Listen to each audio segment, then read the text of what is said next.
Ikinabahala ng netizens at ilang animal rights groups ang pagdaragdag ng bagong lion cub sa Manila Zoo. Pero iba naman ang pananaw dito ng isa pang grupo. Saksi, si Nico Wahe. Ipinakilala sa social media ng pamunuan ng Manila Zoo at ni Manila Mayor Hanny Lacuna ang bago nilang alaga, si Ayla, isang lion cub o babaeng baby lion. Dagdag daw si Baby Ayla sa koleksyon ng mga hayop sa zoo. Pero hindi pa raw muna makikita ng publiko si Ayla dahil pinalalaki at pinalalakas pa ito. Pero sa comment sa kanilang social media post, may mga hindi masaya. May mga nangangamba na baka hindi maalagaan ng tama si Ayla. May mga humihiling din na pakawalan na lang ito sa wild. Baka rin daw matulad lang ito kay Mali na namatay noong 2023 sa edad na 49. Karaniwang umaabot sa 80 taon ng mga Asian elephant tulad ni Mali kapag sila ay under captivity at 60 taon naman kapag nasa wild.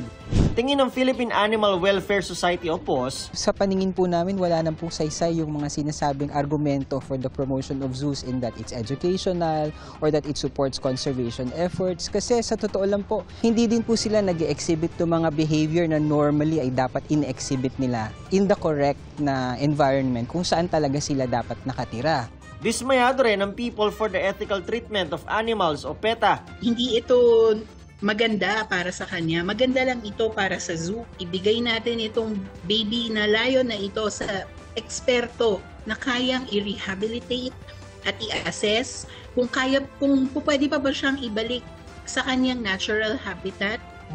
Kung hindi man, sa santuario dapat siya, sa isang sanctuary dapat siya ilagay, hindi sa zoo. Pero ayon naman sa grupong Wildlife Matters, nakadepende pa rin sa pag-aalaga ng zoo ang magiging lagay ng isang hayop. A good zoo would play an important role in conservation, especially for endangered species, kasi pwede silang gumawa ng breeding programs or mag-conduct ng research and mag-educate ng public. Siyempre, they would have to prioritize yung animal welfare by making sure that they have the proper environment that mimics their natural habitat. Iba rin daw ang usapan kung ang hayop na ilalagay sa zoo ay galing ba talaga sa wild o domesticated na. If it was already domesticated and generations na yung pinanggalingan ng mga domesticated din na yung lines nila, galing siya sa mga breeders din na matagal ng in captivity, then hindi na yan, technically, it's not a wild animal anymore. Bringing it back to the wild could possibly do it more harm than good. Sinubukan namin kunan ng pahayag ang lokal na pamahalaan ng Maynila pero wala raw silang mailalabas na pahayag sa ngayon. Sinadya rin namin ang Manila Zoo pero walang humarap sa amin. Kailangan daw muna ng go signal mula sa City Hall.